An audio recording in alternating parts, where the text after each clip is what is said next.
Hello, Bronco fans and football fans everywhere. Welcome to the Broncos Buzz on the MHRT network, as well as our own channel, Broncos Buzz on YouTube. This is a show that is everything brought to you by emotion, passion, honesty, and of course, my comments, Spence's comments, your comments in the chat. We are Broncos Buzz. Hey guys, thank you so much, each and every one of you, for watching the show, jumping in on the very first Friday of 2026. Hence the fireworks up in the background, signifying Happy New Year. We hope each and every one of you had a wonderful, safe New Year. That you kick off this year by watching this show. Thank you so very, very much. Spence, before we get into the show, how was your New Year's and how was New Year's Eve and how was your New Year's Day? New Year's Eve was great around our house. We became the daycare center for Daddy daycare. Yeah. Oh, the Smiths are home. Yeah, we could drop their kids off and run out and go have fun. Yeah, the Smiths. Yeah, we were daycare centers. So we had a lot of fun. We enjoyed everything. And, you know, it's been a very peaceful yet 2026 so far. I don't think we have seen the sun out here in Santa Clarita yet. So we haven't seen the sun in like 2 weeks, dude. It's been raining like crazy. What does the sun look like? I don't know anymore. They tell me it's this brown thing that's really bright, but I know the only thing I see that's round and really bright now is just light in my eyes. But other than that, I haven't seen anything too bright, man. That's the only thing round I've been seeing is my beer mug. 2 empty. Is you ain't got no more? Yeah, I downed it. Come on, that's what I do. That's it. But okay. Yeah, starting to wonder about you. I was going, wow, I know it's January dry month, but don't start it on the show. Hey, it's not dry out here in Santa Clarita. It's been raining nonstop. So as very true, very true. My New Year's Eve was fun, interesting. I watched the ball drop on the internet and followed some people, not followed, but watched them because I don't follow them.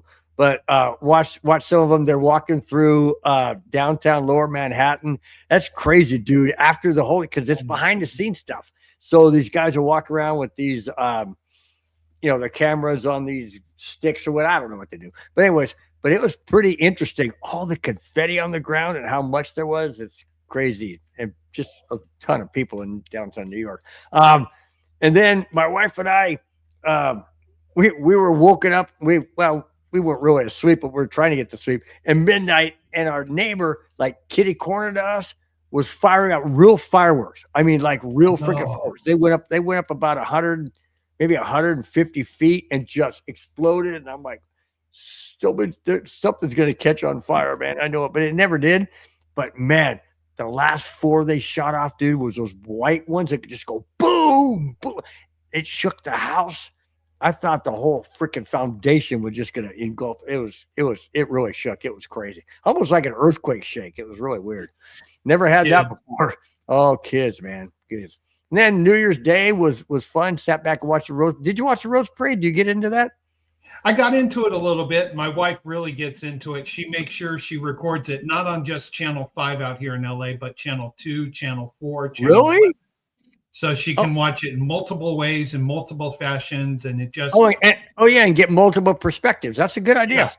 And watch it over and over and over and over and over. I always watch it on KTLA 5. That's a plug for KTL. I always watch on KTLA 5 because there's no commercials. No, when you watch we had it on there, but she kept flipping around and going there and going there and going somewhere else. But it's fine. She enjoys it, and she's going to have the replays over and over and over, and I'll keep asking. You know what's going to happen. I'm going to come to July. I'm going to be like, okay, honey, we have it here in the recording. Can we delete it now? No, you got to see. I was like, honey, you have 4 different recordings of it. Do you still need all 4? No. It's funny you say that. It's funny you say that because you sound like my wife. and I sound like Anna. No, you can't. Don't delete it. What you doing is gone. I can't get it. No, I love it, man. I will tell you one thing about the parade.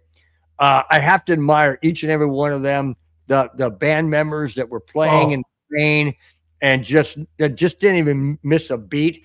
And how about the two spectacular floats that I love? The one with Mount Rushmore. Yes. And the one with the three eagles. Oh my gosh. I did hear that one.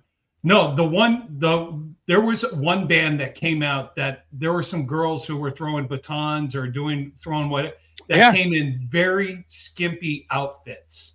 I hope they're all feeling okay because it was pouring rain when they were walking down the street right near my old job, which I miss. But oh, really? You used to work on Colorado Boulevard?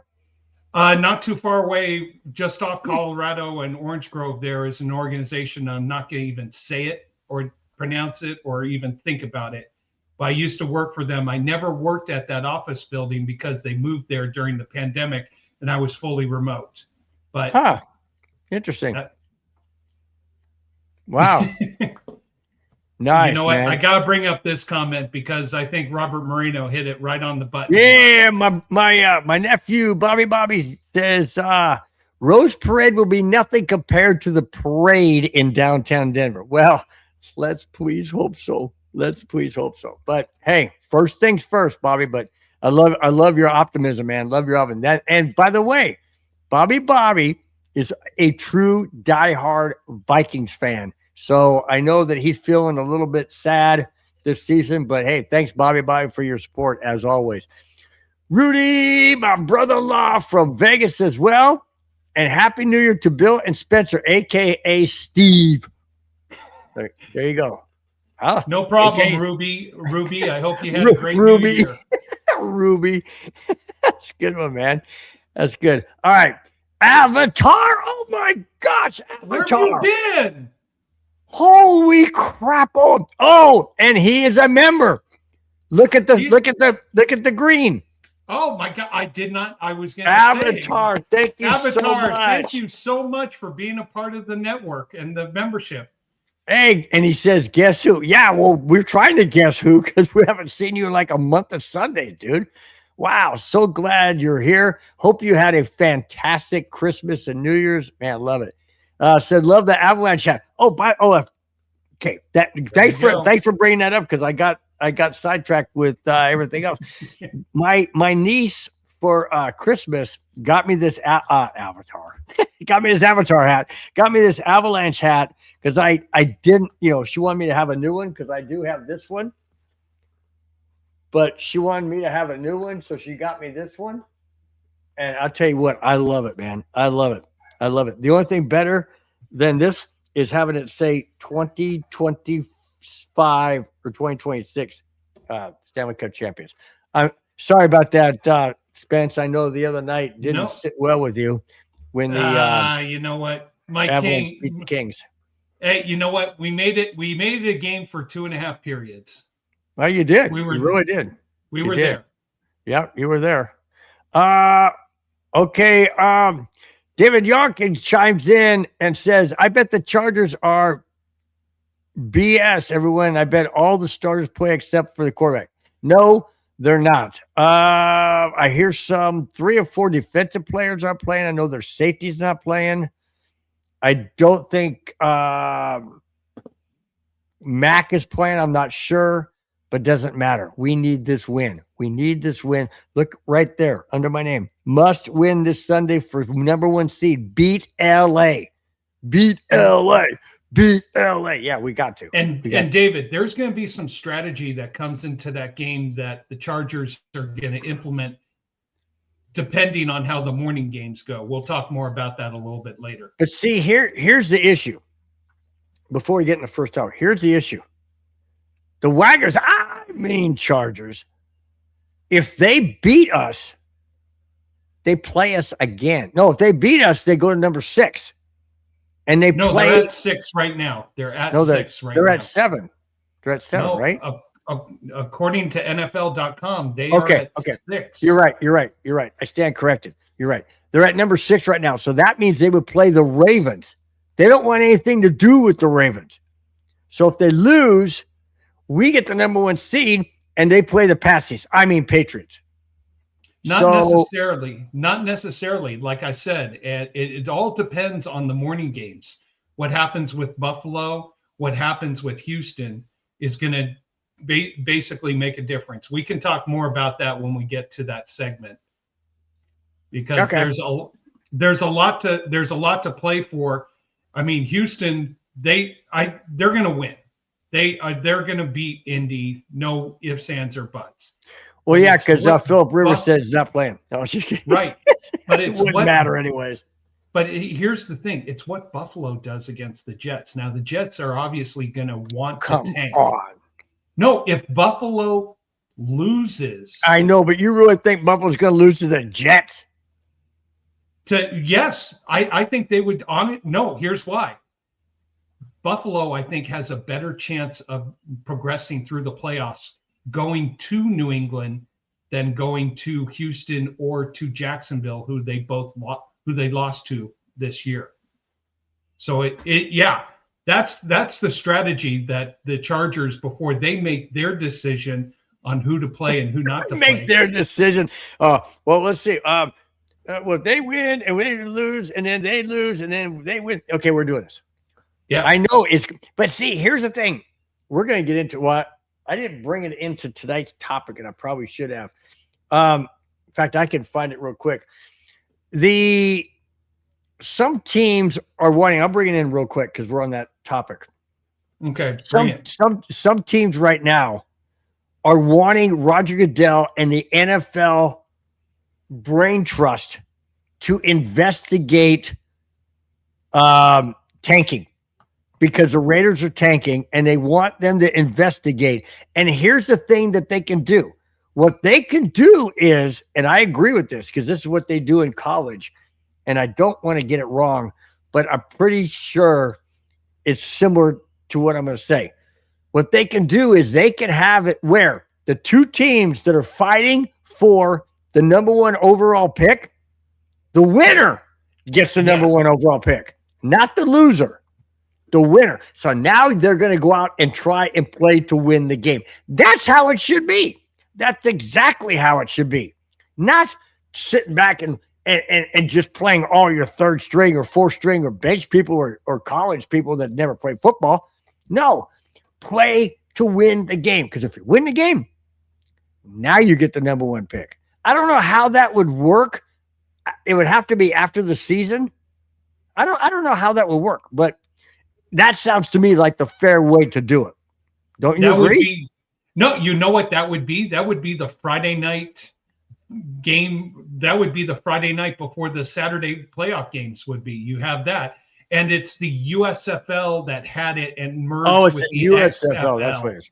They have that where when the playoffs begin, the 2 worst teams go in, they play a game to see who has the number 1 pick. So that makes perfect sense. Because now you're playing for something, not trying to lose for something. And it's a little extra cash in the team's hands and the NFL's hands, because there's probably not going to be a game scheduled on that Friday night right before the playoffs begin. Win for everybody. Yeah, absolutely. Because honestly, if the Raiders played at full capacity, I know Jack's not here yet. If the Raiders played at their fullest capacity, they probably would have made it a much closer game against the Giants. Sure. But here comes the difficulty. Beyond a reasonable doubt, can you prove that a team is, quote, tanking? I know. That's yes. Yes, you can.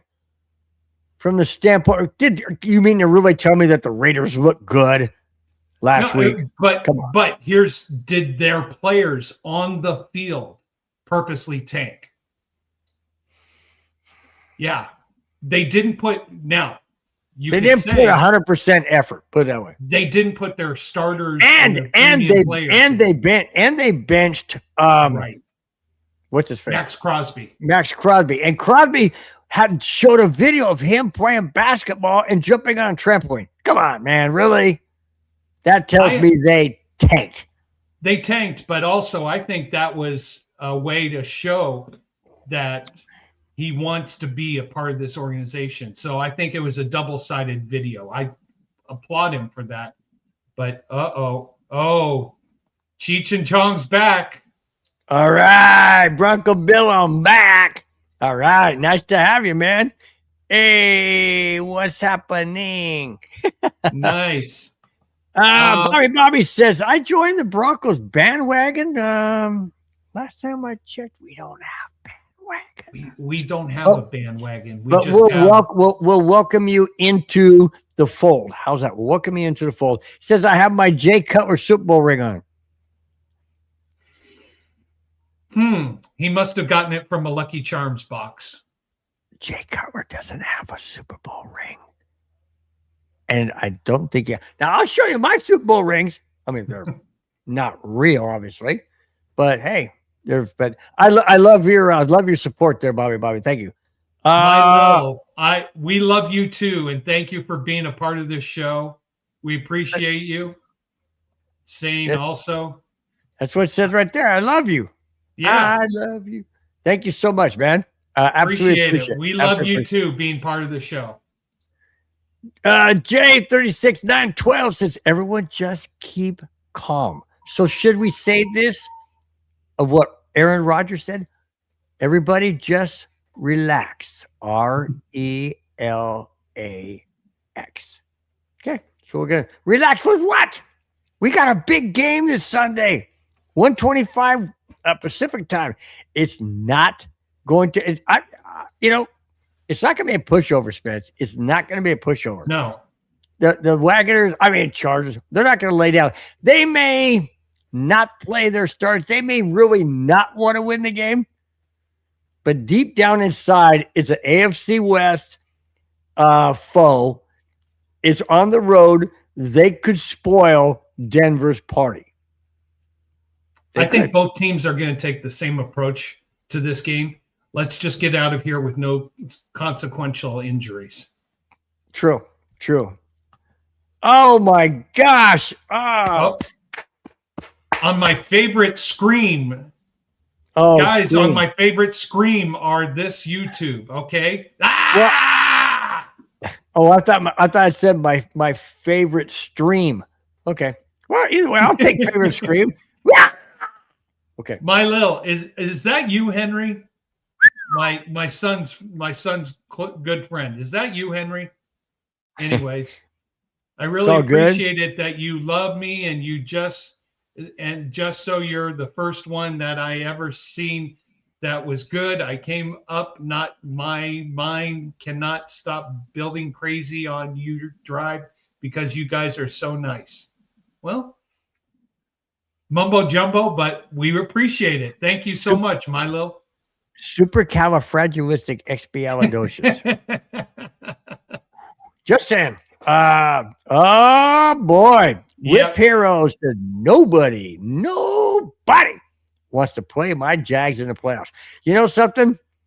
I would have to agree 100%. At this point in time, the Jaguars look incredibly strong. Incredibly strong. That Trevor Lawrence, it took him a couple years. It took him a couple years to find his niche and get his feet underneath him and have the team built around him. Holy smokes, that guy is good. That guy is good. But Whip Hero, you might have to go to Houston where you got beat earlier this year. I know you had the lead most of the game, but you did get beat by Houston, and that might be your first round opponent if you guys slip down to the 6th seed. But if not, I think Jacksonville could go either to Baltimore or to Pittsburgh and win first round matchup. So they're going to be an interesting team. Avatar said Chargers are in the 6th seed right now because they own the tiebreaker over the Bills. Okay. There you go. I got corrected. That's totally fine. That was from Avatar. Go ahead and read that one. That's for you, Spence. I'm sorry to hate you, but I really love you. You guys are my favorite. Okay, So now does he hate us or does he love us? I don't know. It's like we got one of those lily flowers. He loves me. He loves me not. He loves me. He loves me not. He loves me. Okay. Well, that's good. Nav Man, what is up? What is up, Nap Man? Happy New Year, my friend. Happy New Year. Let's get to that real quick. Hang on, let me get to that. Oh, I gotta get back to that. The Happy New Year part. What do I do? Which one do I do? I don't have a. Woo. How about this? How about this one? Nope. How about this one? There you go. Don't have anything else. More sounds? We gotta get there. Oh, while you do that, nope. Sam Watkins Go is ahead. for you. Well, What's that? According to Sam Watkins, Josh Allen is coming for us. Well, he's first got to get through the either New England or the AFC South winner first. So if he's coming for us, he's got a big bump in the road to get over first. Well, not only that, but Josh Allen hasn't looked that good. He hasn't looked that good lately. No.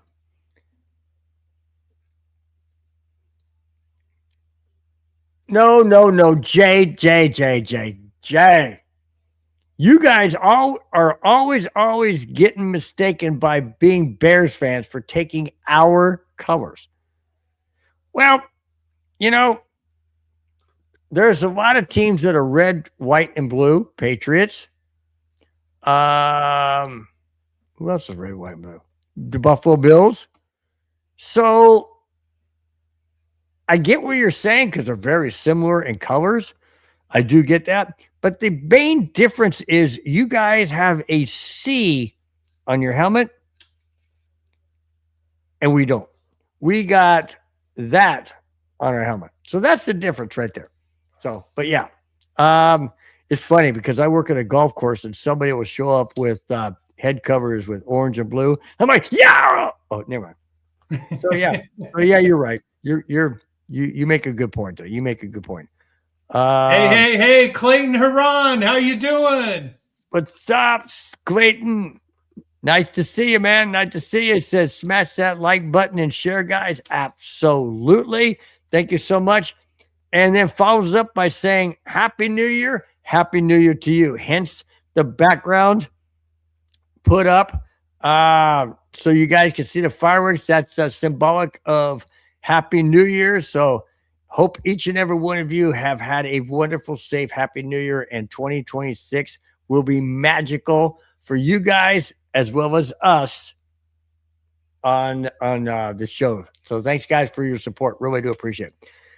Clayton, I've been working like crazy. Snowy here in Wisconsin. Well, yeah, here in Wisconsin. Well, you got the snow. We got a ton of rain, man. We got a ton. I wish we had some snow out here. I know. Brad, want to pronounce that name? Haragoyan. Haragoyan. I know he's good evening. And Happy New Year, my fellow brothers. Who's ready for Sunday? We are. Throwback jerseys. Let's go. I know they have played some of their best games with their throwback jerseys this year. Okay. So all right. Bring it on. And Brad, I agree. Bring the throwback jerseys. Oh, I think I almost said throw up. Bring the throw up jersey. You know what throw up jerseys are? The freaking Wagoners jerseys. I hate them freaking things. Oh, remember when they wore the banana uniforms and got their butts kicked? You only saw it in one game. I wish they wear them again.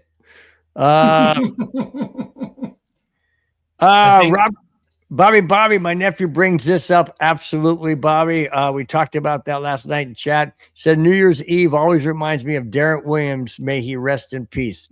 Darren Williams, number 27. That's when they're coming out of that nightclub at 2:00 in the morning on New Year's Day, and mistaken identity. He was shot and killed by by a gang member. Yeah. Amen. Unfortunately, to Thank that. you. But Thank you, move Bobby. on. Yep, So absolutely. Whip Hero, funniest thing can happen is Chargers having to go back to Jacksonville. We all remember what happened to them in 2000 or 2020. Also, Trevor owns Justin Herbert. He's 3-0 versus him. Yeah, that's why strategy comes into how the Chargers are going to approach the game against us. Do they want to try to be the 6 seed? Do they want to be the 5 seed? Do they want to be the 7 seed? Honestly, if I'm the Charger ownership, be the 7 seed, because that's going to be our better chance, I think, to make it through the next step and not have to go face Baltimore or Pittsburgh in their environment, go face Jacksonville or Houston. Best chances against New England. And Whip Hero follows up by saying, as long as we, meaning Jacksonville, beats the Titans Sunday, we will at minimum keep our 3rd seed unless y'all talk about the Broncos or the Patsies slip up. Then they get the number 1 seed. That it is still possible, but Bite your tongue. It's possible. It's not going to happen. Well, let's hope not. Let's hope not, man. Some good starts to the chat today. Thank you guys all. Absolutely. Bill, I like this. We're 27 minutes into the show. We haven't even got to the first topic yet. That's how much we appreciate you guys in the community. Yes, very true. But we kind of have, because getting into that first topic, the Broncos have won the AFC West for the first time in 10 years. But can they secure home field advantage? We'll get into our predictions of our thoughts on the on the matchup this Sunday, but just your thoughts, Spence, on what the Broncos needed to do to win the AFC West was to have the Chargers lose to Houston last Saturday. What do you think of that game? Was that elation? Was that ecstatic? To me, it was absolutely, we are back. You know what it was? It was a great sushi dinner for my kids. Why is that? Because you had a bet? Oh, just a little. Yeah. I mean, Houston has played the AFC West very well this year. So I was getting 3.5 points. That was almost like a gift. And the Chargers against playoff teams so far this year have been You know what? Now comes a situation where Sean Payton has got to focus on what is going to get his team to get the W, but to come out healthy and ready for the playoffs. No fancy stuff, no trying to, hopefully they put the Chargers away early and they can let your favorite quarterback come in, stiff him, and run the offense and get some good experience. I'm happy that at worst, and lightning bolts hit me. Worst case, we're going to be whoa, stop, time out. You used the word lightning bolt. We're talking about the team we're playing Sunday. Bite your tongue. How dare you use that in the same sentence? I should ban you from the show. Bye-bye. Get out. Okay, I'll take you back. It was a slip up. I'll take it. It was a slip up, but at the same time, a lot of what is going to happen in the morning games is going to determine how much we see from the Bronco players coming up. I know they probably got they went to Kansas City on Christmas night with everything. I still am shocked, and I wish I would have bet, but I didn't want to because I can't. I mean, the Broncos being favored by 13.5 points at Kansas City on Christmas night with the NFL and the only game, and the referees were going to make sure it was going to stay as a close game.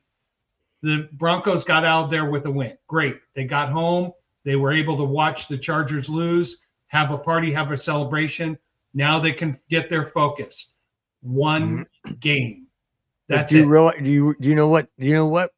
When the media asked Sean Payton, how did he celebrate winning the AFC West with the hats and the T-shirts? You know what he said? I never brought it up to the guys. I kept them focused, and he said, besides, those hats and shirts are ugly. We're not silver and black. Have you seen those hats? Yeah. Oh, yeah. They only have a little bit of orange and blue here, and the rest of the hat is silver and black. But seriously? But this is what Sean Payton, yeah, great. We won the West. Who cares? That is not the ultimate goal. The penultimate goal right now is get the number 1 seed. Mm-hmm. That is the secondary goal. Get the number 1 seed. You don't have to leave Colorado until you take that plane flight from Denver to San Francisco to play the Super Bowl. Oh, so, by the way, I got something. I have it on my phone, but I've got it also memorized. Are you ready for this? Bring it. In Super Bowl 50, 10 years ago, because this is Super Bowl 60 coming out. Super Bowl 50, the Broncos won the AFC West. The Broncos had home field advantage. The Broncos beat the Patriots to go to, or was it Buffalo? Somebody in the East. I think it was Patriots to go to the Super Bowl. This year, the Broncos won the West. Oh, by the way, Super Bowl 50 was in Santa Clarita. I mean, no, Santa Clara. Santa Clara. Well, you guys don't have a stadium yet? Come on. No. No, we don't want a stadium. The Super Bowl is in Santa Clara. This year, Broncos won the AFC West. If they beat the Wagoners, Chargers this Sunday, they will have home field advantage. They very well could have the championship game against the Patriots. And Super Bowl 60 is in Santa Clara. Holy smokes. Is that an omen or what? Think about it. Broncos haven't won the AFC West in 10 years until this year. And it's exactly on the path of what happened in Super Bowl 50. Oh, by the way, Super Bowl 50, who was the most dominating defense in that particular year? Denver. Who's the predominantly defense in this year's Broncos team? Defense. I mean, who's the most? You want to try to ask that question again? Who's the most? Here. Grab another beer. Never mind. Anyways, you know what I'm trying to say. Yeah. The Broncos defense was dominating in 2015, and the Broncos defense is dominating in 2025. You talk about similarities? You talk about the. I mean, I just sat there and just looked at that, read that, and went, "Oh my gosh, that is insane! That is incredible, absolutely incredible." All right. Speaking of incredible, let's get to the chat real quick before we jump in, because we got to always acknowledge the chat. They're the backbone of this show for sure. Nabman here talking about the Raiders are going to get that dude in the draft. Clearly, the rest of the AFC West knows us getting Mendoza and a build around him is bad news. Okay, here's the deal. Mendoza, let's say he goes to the Raiders. Let's just say, okay, Mendoza, Mahomes, Nix, Herbert. 4 young quarterbacks in the strongest division in the entire NFL. Holy smokes. Well, Mahomes isn't that young anymore. I know, but he's still okay. Let me go back and rephrase that. Athletic, ability to win, head coaching. So you got these head coaches of Sean Payton. You've got Sean Payton.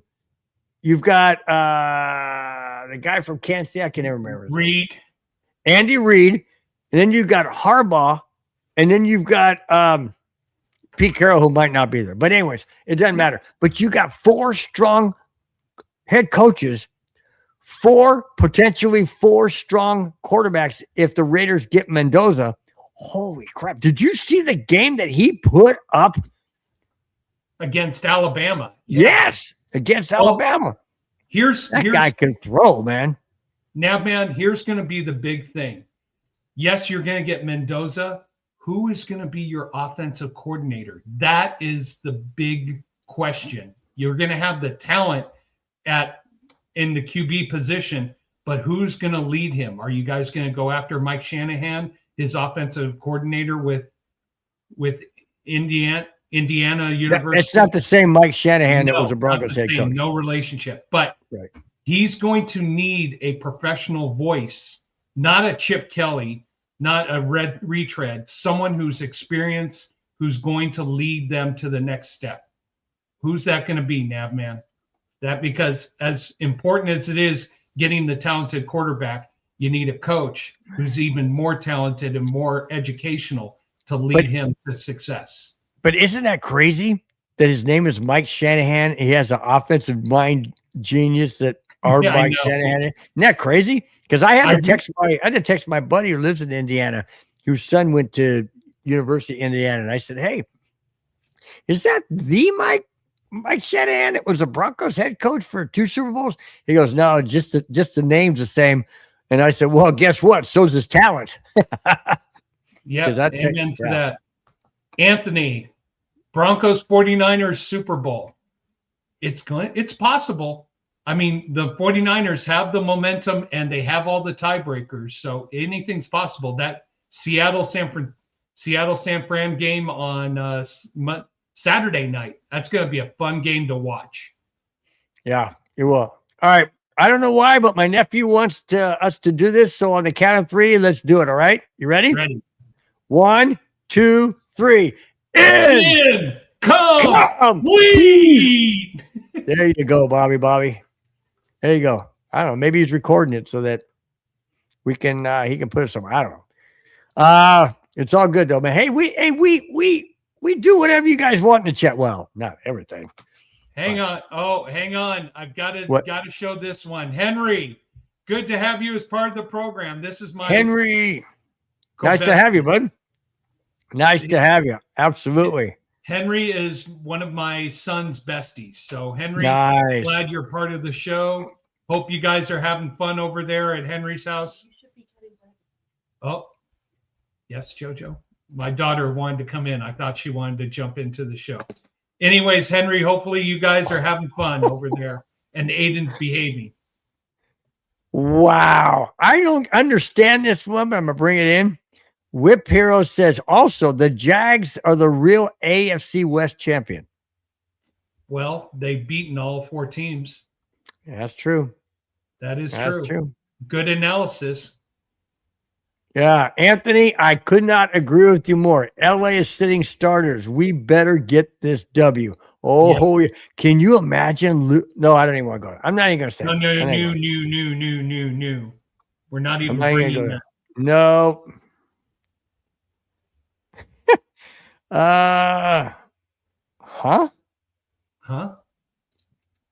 Brad says we are 16-time AFC West champions. 16-time. I don't get it. Do you? No, and Brad, I thought Brad's a hardcore Broncos fan. I don't think we've won the AFC West 16 times unless. Well, wow, that would have to go back to 60s. I do have to bring this one. Jay did bring a point. Remember, Jay was saying that we copied the Bears colors. Said, who's the oldest team in the NFL? Bears or Broncos? All right, I will give that to you. The Bears are the older team of the two because they were established long before 1960. But maybe it's because the Broncos just love those colors. Just saying. But yeah.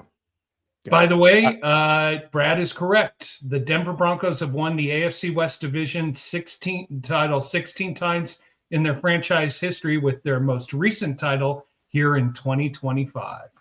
So Brad, you are correct. All right. Wow. You schooled both of us, man. You schooled both of us. I didn't think it was that many, but I did not know that. I didn't, especially back in the day when the Raiders owned the AFC West. Remember that when the Raiders with do John remember Madden? that. Wow. So here, we'll show it one more time and give him Brad. Wow. applause Way to for go, that. Brad. Way to go, man. Shoot. We'll have to give him here. We'll have to give him this. Let's give him this. There you go. There you All go, right. man. That was fantastic, dude. Daniel, how you doing? Happy Friday to you. Hope everything's going well with you. Where in heaven's name, Mark? We got a ton of people in the chat. This is fantastic. You guys are amazing.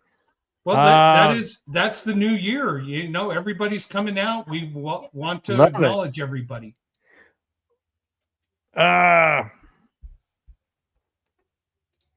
Hey, Paul Shatter. It used to be Schaefer. I wonder if you changed it. It used to be Paul Schaefer. Number one in the hood. Woo-hoo! I like it. Hey, that's the thing that the Avalanche do when they score a goal. They go woo woo. There you go. Jack Kenna is in the house. Nice, Jack. Hit them likes and have a beer. The wife's right over here. She can't hear you. You got your headphones. Oh, you want to bet? Hey, all of a sudden you go, what was that? I could be 10 miles away from my wife. She still hears me. She just shushed me right now. Oh, by the way, Nabman, Spence has a great setup. Once done with the show, he just rolls over backwards and hits the bed. Well done. Oh no. I'd love to, Nabman, but I'm married. Gotta go to my next job. No, he hits the broom and the dustpan and the dishes and laundry. Oh, I gotta do laundry tonight. Wow. Dang, man. Hey, Paul Sharon says, I love the incomplete chant. It gets in the quarterback's heads. I do too. I love it. I love it. I absolutely love it. Yeah, I do too. We forgot Cairo. Bill is going to be conflicted this week with his beard team, the Broncos, and his actual favorite team, the Bolts.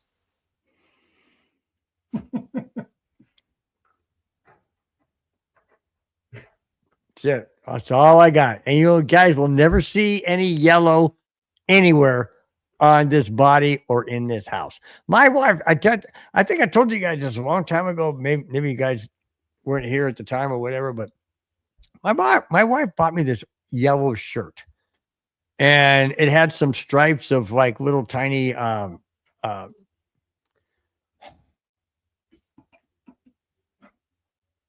Spence after tonight is no longer on the network. So she bought me this yellow shirt. I mean, it was a nice looking, it was a collared shirt. It was really nice. And she goes, I got this for you. I went, but it's got blue stripes. She goes, yeah, but I think it looks nice. I said, I ain't wearing it. And she's like, what do you mean you're not wearing it? She goes, put it on. I said, I put the freaking thing on. I said, I'm not doing it. I never wore it once.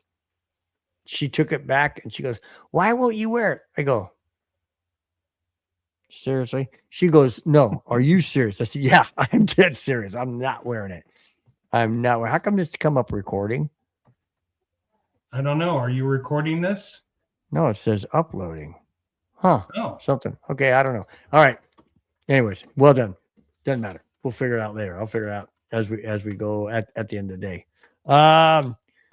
D-Rock, what is up? What is up, D-Rock? D-Rock in the house as well. Happy New Year, Big Bill, Spence, and chat.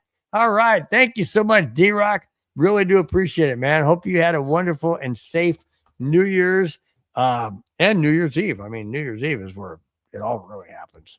Crazy. All right. Now let's get to topic number 2 as we're 45 minutes in. But it's been fun. You guys are off the hook in the chat, man. You guys are electric. You guys are fun. Love it. All right. A couple of Bo Nix topics. They go hand in hand. Bo Nix. All I can say is listen to these. These are incredible, incredible stats. Here we go. With the Denver Broncos win over the Chiefs this past Thursday, Christmas, Nix has 23 wins, which is the second most wins in NFL history. NFL history for a quarterback in his first 2 seasons. A win this Sunday would give Bo Nix 24 wins and would tie the NFL record. Don't say it. Don't say it. With Russell Wilson. He could have set the all-time record had he beaten the Jaguars, but that didn't happen. Anyways, but think about that, Spence. That is remarkable. 24 in his first 2 seasons with a head coach that never had a rookie quarterback that he's ever had to coach other than Bo Nix. That's impressive. That is impressive. And yet, I know Bo Nix isn't a rookie this year, but he was last year, and he got 11 wins last year, and now he's got 20, or now he's got 13 this year. That's pretty impressive. Amen to that. Yeah. The only thing I have to give Russell credit for is he did it in the 16-game season. Bo's done it in a 17-game season. So Bo had 2 extra losses, or you could say 2 extra opportunities. I can't give Russ credit because don't. But Bo, go out there and tie for the record, make it happen. Let's see a lot more. Go ahead and read it. Jack Cannon wants to know. Go ahead and read it. At Spence, can I share the 12 noon video with now 3 me and now 3 friends like all of us? So funny. Absolutely. I did a video where I was pacing around the house and I was like, oh my God. It's 11:59. It's 11:59. Come on. Wife doesn't let me drink until 12. I'm Dude, it was quarter to 12 and you showed your dog and you're like, are you ready? And you're like, okay, you can't wait either. So yeah, Jack, go ahead. Share that with anybody, everybody. Share with the world. Put it on your Raiders broadcast. Amen to that. Rudy, have a great night. Great having you part of the show. Enjoy your dinner. Whatever you're going to do, sit back and if you can, just you don't need to chat or whatever. Sit back and enjoy the show or watch it later. It's all good. Yes, it was, Jack. Yes, it was. Funny. Nav wants to know how many. Oh, go ahead. Sorry. How many of those wins were because of Bo Nix? I would say quite a bit. Quite a bit. Quite a few. And the main reason why I say quite a few, how about the comeback, 33 points against the Giants? How about the clutch game against the clutch comeback against what was the Chiefs to hold them off, right? We had to get that touchdown. Was it a touchdown or a field goal? Touchdown. Yeah. It's, things like that where, I mean, it's a team effort. Don't get me wrong. It is a complete team effort. But hey, when you got a quarterback like Bo Nix, hey, it's good things are going to happen, no doubt about it. Okay, on the heels of the first Bo Nix one, here's a second Bo Nix follow-up. If Nix is 23, if Nix is 23 wins and possible 24 hit in his first 2 seasons isn't impressive enough, try this on for size. Here we go. Nix is the only, not Russell Wilson and nobody else, but Nix is the only quarterback in NFL history with the following: 20 plus wins, 7,500 plus passing yards, and 50 plus passing touchdowns in his first 2 seasons. And he isn't a starter in the Pro Bowl. Well, let's hope that he doesn't go to the Pro Bowl because we'll be in the Super Bowl. Don't want him in the Pro Bowl. And he isn't a starter in the Pro Bowl or even in the MVP conversation. How in heaven's name is that even remotely possible, Spence. You've got those kind of accolades, those kind of accomplishments, and you're not in a conversation because there's a guy by the name of what's his face in New England? Brett May. Yeah, No. Brett May. Yeah, Brett May. Yeah. So how can he not be in a conversation in MVP? Oh, I know why. Because the NFL doesn't recognize anything west of the Mississippi. I've been saying that. I mean, football does not. Football. Draw a line just west. Just draw a line just west of Kansas City. Anything that is football that is played west of that, the media doesn't recognize as being real football. Now, anything in New England or in Buffalo or New York, right there where all the media can go drooling and be like, oh, yes, oh, we love it. They'll recognize it. You know what? Pro Bowl, Schmo Bowl. It doesn't matter. The Super Bowl is all we care about. No, I get that, but how can you not put Bo Nix in the MVP conversation? It just doesn't make sense to me. Because of his touchdown to interception ratio. And also another stat that I saw is he led the league in what they call bad passes. So do you agree with that? Cairo says Nix is not in the conversation because of all the draft and NFL scouting and media people had the wrong take on Bo. And the fact he's doing great pisses them off. People hate to be wrong.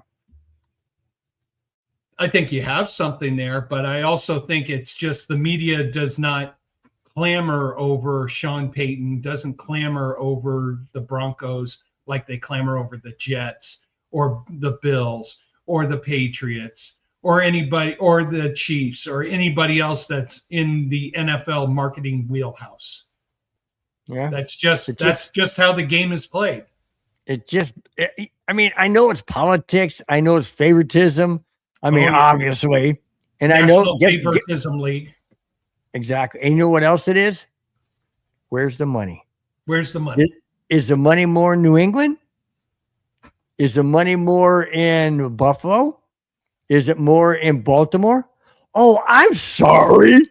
Those are all east of the Mississippi. I stand corrected. Yeah.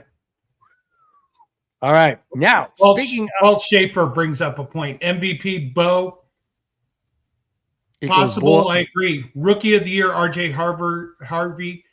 I would probably disagree with that. I think there's a gentleman who's playing for Tennessee, running back, who's got about 2,300 combined yards. So thank you, Paul. Thank you, Paul. Thank you so much. Best Bronco pod. Thank you so much, man. That is awesome, dude. That is so awesome. Really, really honey, someone thinks we're the best podcast. We're the best. She just rolled her eyes. Oh, wait a minute. Oh, hang on. Look at this. Guten Abend aus Berlin, Deutschland. Julian, how you doing? Wow. Good evening, I guess, from Berlin. Wow. No, good morning. Berlin good morning. is 9 hours in front of us, so it's almost 3 a.m. Wow. He's having his beer and his Duschenland. That's German, obviously. Guten Abend aus Berlin, Duschenland. Yeah, I'm half German, but I should have learned the language. My mom was 100% fluent in German. I should have learned it. When it comes to beer consumption, I'm 100% German. Oh, speaking of that, have you ever had any German beer? Yes. Oh my gosh. My buddy at the time when he was in the Air Force in Germany, he would send me care package six beers like this. They're huge. They're like 30 some ounce, 30 ounce, whatever they are. And he said, you got to drink it room temperature. I said, you're out of your freaking mind. I drank it room temperature. Oh, so freaking good, dude. Oh, so good. Oh, that is so cool, man. That's so I cool. really, Thank you so much for chiming in, man. This is awesome. Well, thank sorry. you, Julian. And I'll Best tell in you the this. show. Best Nice. in Thank show, you. Connor. I did a semester of my MBA. I did a semester for my MBA in Mannheim, Germany. Loved it. Had so much fun, but it was so difficult that I couldn't go out and enjoy the life as much. They do Christmas what I wish we would do here in America. Their Christmas markets and everything like that. You go walk along there, you try all the different schnapps and everything they have. Oh, it's so much. You know what blows me away, dude, is when you see these young women carrying 3 of them big old glasses full in each hand. I would not want to wrestle with them. And I know, but 3 in each hand. No, 6. I've seen them with 6 of those mugs in each hand. Those are, remember my daddy juice mug? Yeah. These girls would carry 6 of them in each hand out to the customers. Dude, can you imagine? You'd want that woman to be your bodyguard. I'm telling you. I mean, think how strong she would be, man. To be able to lift that. Holy smokes, man. Oh my gosh. Oh, Brad. Wow. Thank you, Brad. Thank you, Brad, so much. We really appreciate the. Says you gentlemen are absolutely phenomenal. Best Broncos podcast on YouTube. You guys are the only podcast I will ever listen to. Wow. Well, we appreciate that, Brad. Thank you so much for that. We try to make sure that while we're the leads here on this big couch, everybody is part of the show. Everybody's comments. There was even someone who earlier said a bad word about Green Bay. Hey, we appreciate your comments. We probably won't show the foul language, but we appreciate the comments and everybody being a part of the show, because without you guys, we would never have a show. So please, more comments, more feedback, more input. You want to change the topic to a different topic?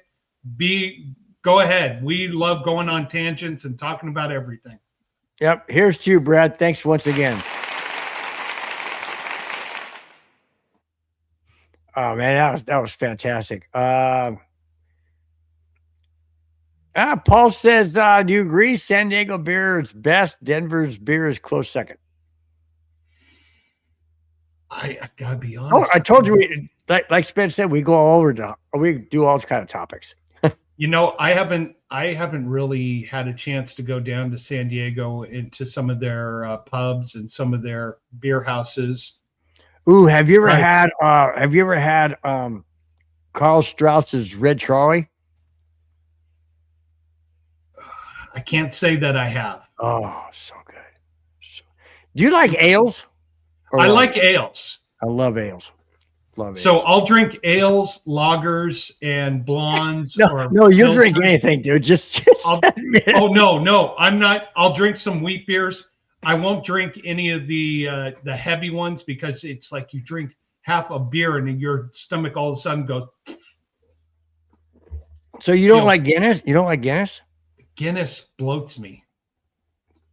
Guinness. I appreciate it, but Guinness is I know my limits.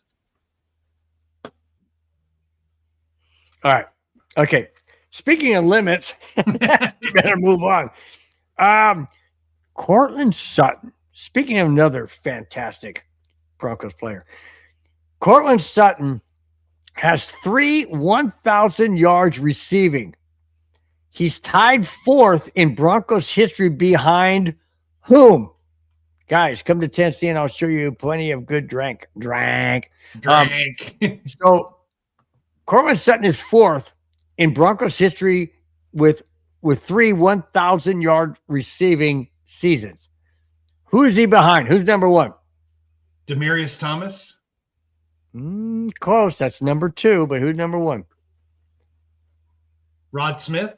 Bingo. Rod Smith 8 times he's had it. Demaryius Thomas, who you said, 2nd with 5. Who do you think, and this is an old school guy, who do you think Cortland Sutton is tied with? I think we had this topic last week. I don't care. Just say it again. Old school gentleman from the Broncos in the 60s who was lighting it up but got no recognition. 60s, 70s. Oh.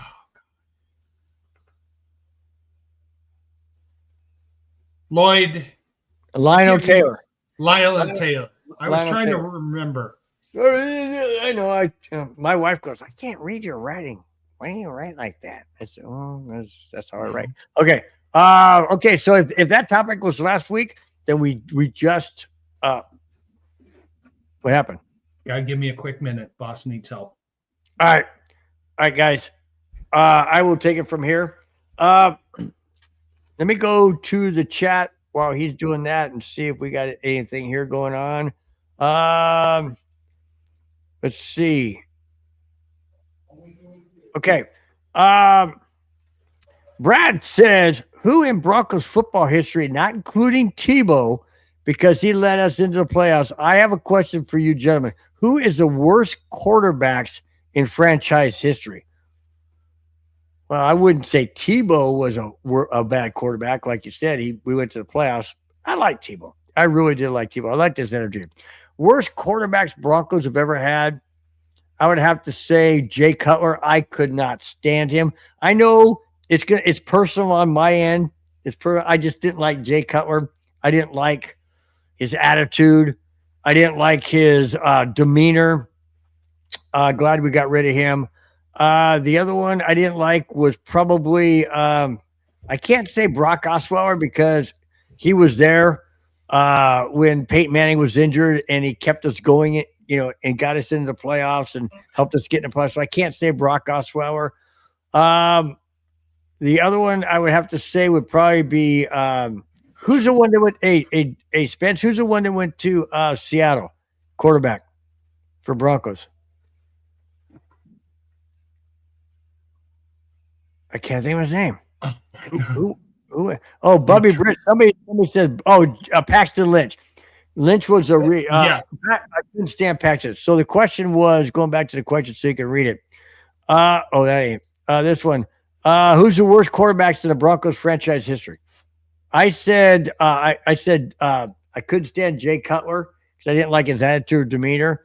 I don't like Paxton Lynch. I can't say Brock Osweiler because he was there when Peyton Manning needed him and Broncos needed him to get us in the playoffs. The other one would have to be where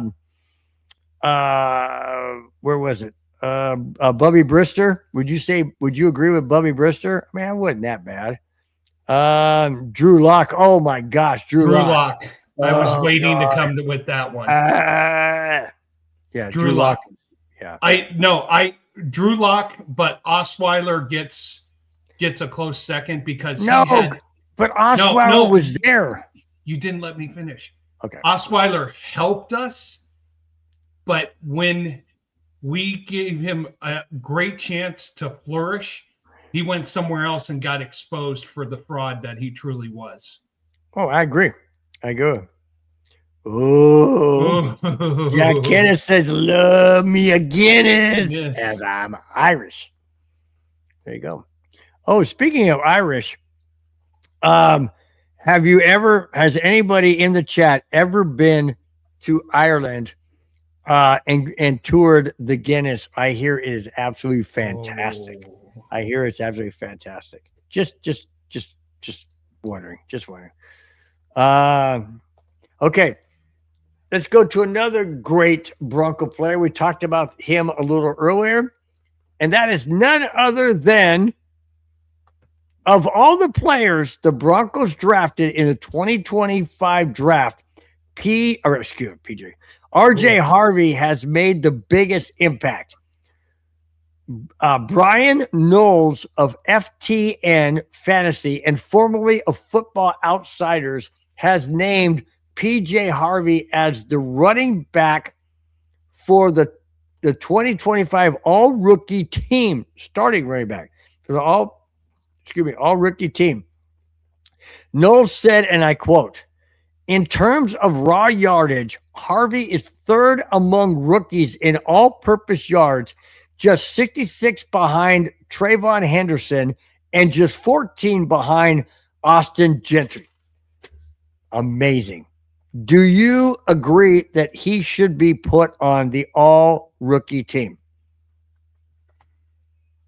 You know, I know we discussed that in the green room, and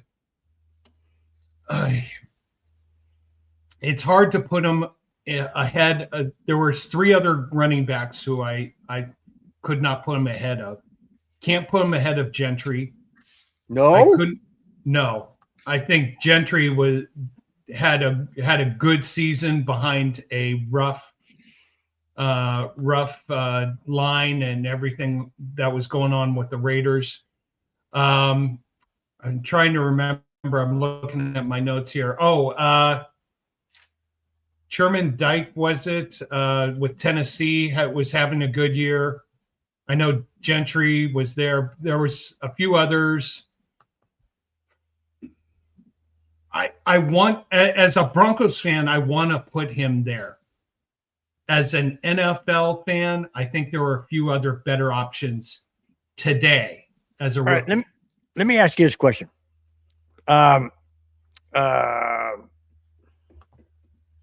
Who's our other running back that got injured? Dobbins. Yeah, J.K. Dobbins. If J.K. Dobbins, okay, let me rephrase that. Let me put it a different way. With J.K. Dobbins injured, do you think that put R.J. Harvey in a position to achieve what he's achieving now? Or do you think had Dobbins still been there, Harvey wouldn't be where he's at? I think it's Dobbins' injury has propelled Harvey to a faster learning to where he needs to get to.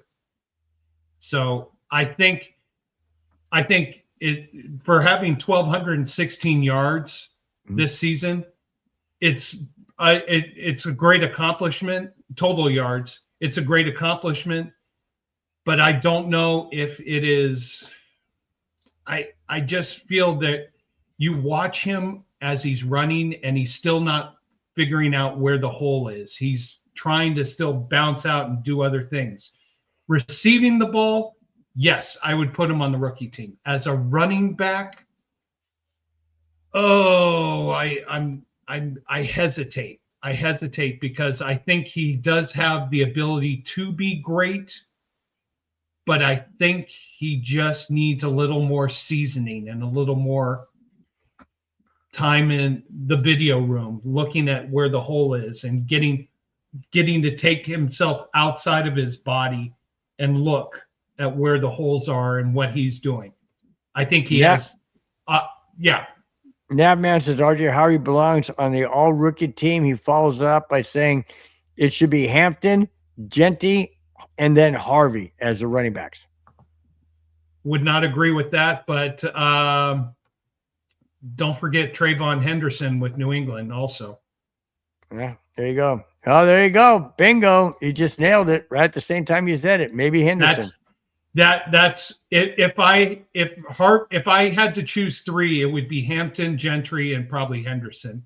Harvey would be number 4. It being just a global view. I know, but if I'm being a Broncos fan, he's in there. If I'm being open-minded.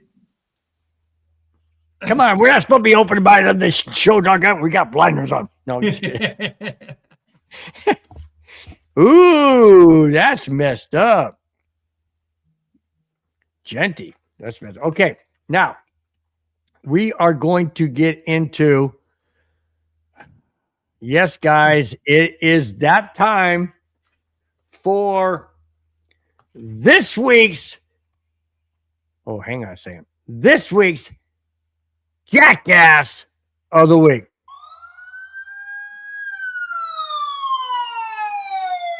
You suck, you jackass. All right. Right before the playoffs, this comes out. Right before the playoffs.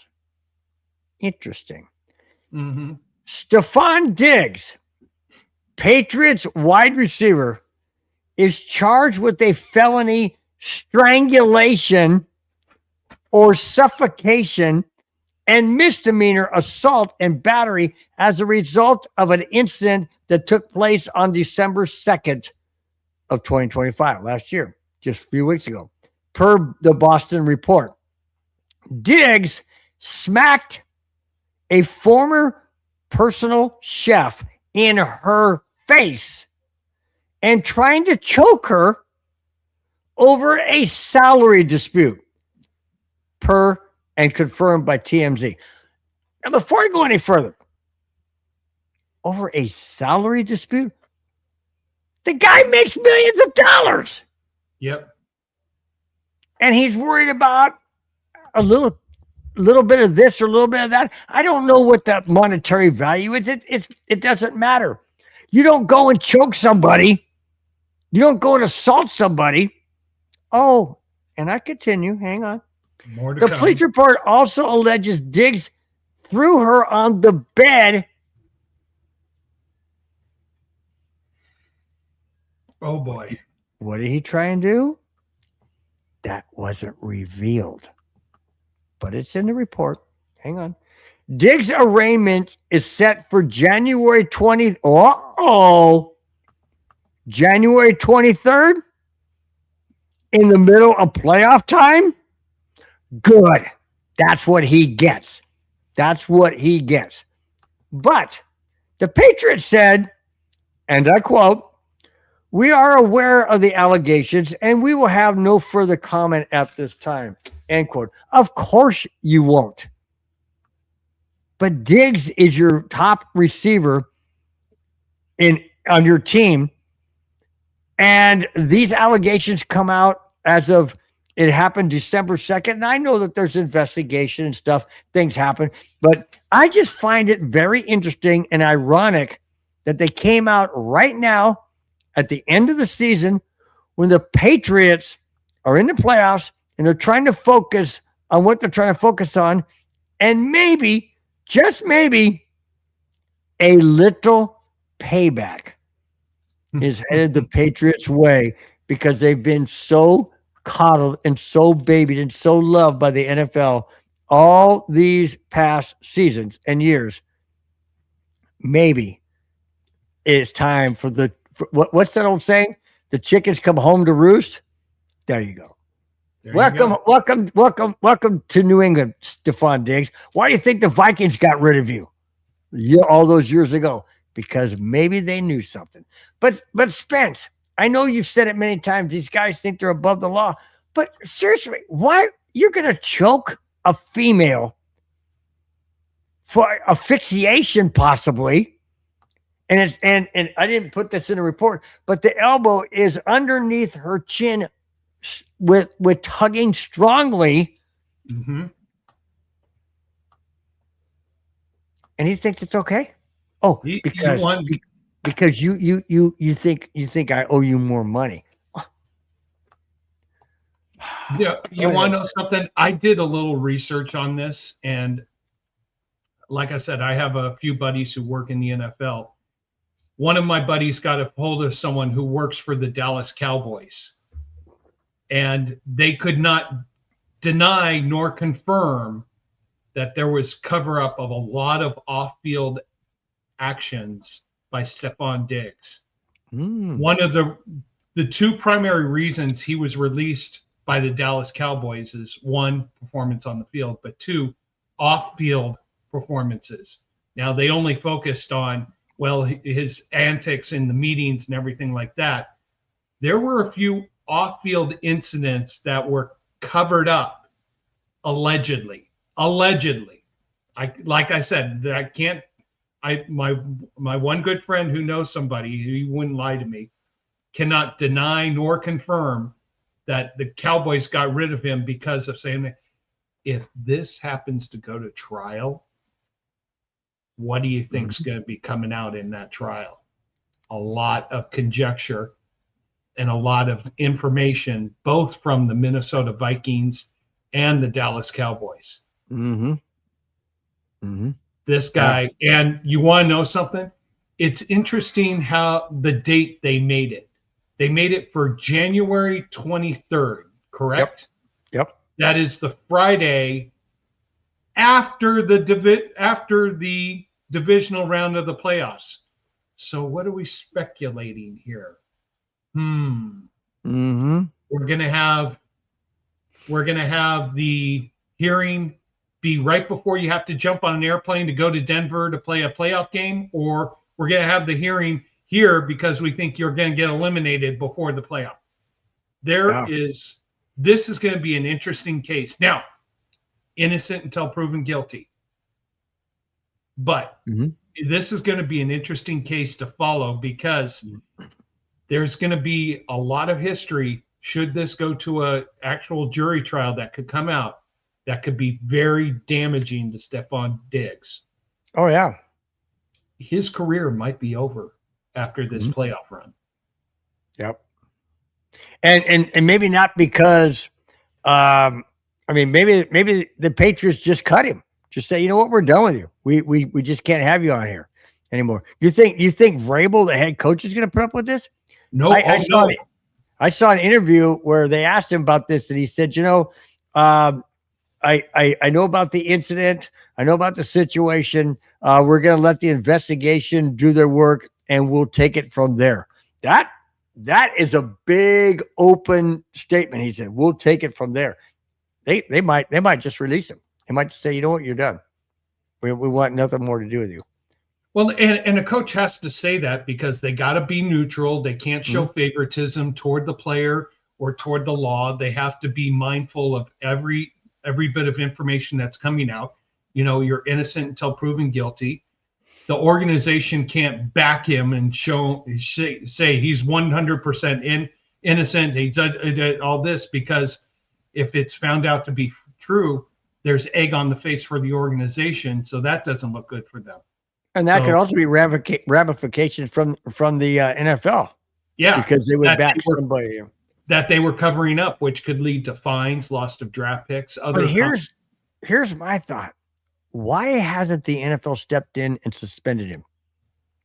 Because all this is he's been arrested, but he has not gone before. Oh, got it. Okay. Yeah, he hasn't.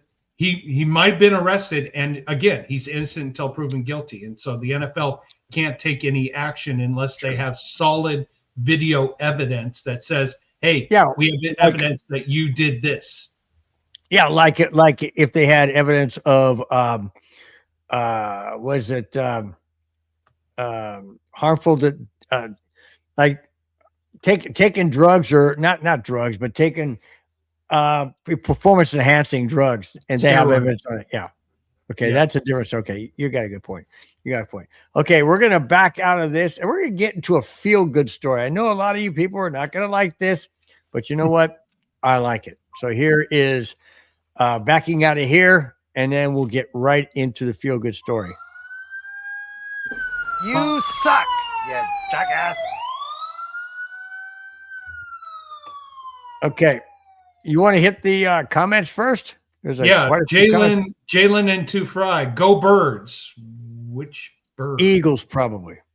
Well, there's Ravens also. Oh, Ravens, yeah. So Jalen, which bird? Fly, birdie. How's that? A fly? No, that's never mind. That's a different song. How about Freebird? If I leave here tomorrow. Yeah, okay, anyways. Jackass of the week. Yeah, you think?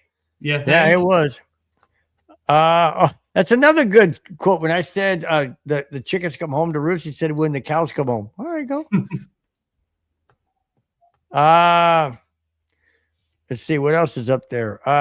You got anything else you want to bring in the chat? Just Nabman and the Bills spent same shish kebab. I like shish kebabs. Yeah. Oh, I like shrimp. Oh, I like it when there's like shrimp and some vegetable, like shrimp, some onions, some what? Oh no. Like? Oh, we do. We go to this. No, but no, you don't do any of it at home? No, we don't do. I used to, and I would love to do it, but I did it with scallops. Oh, I used to go to Costco when they were reasonable and get a bag of scallops and cook them all up. When I went over to my buddy's house, I swear because of the way I did it and cooked them and I had 3 or 4 pans going at the same time. Probably less than 2 minutes after I was done cooking, they were all gone. Oh yeah. Did you have garlic? Yep. Oh. I did them 3 different ways: garlic salt, chili powder, and lemon.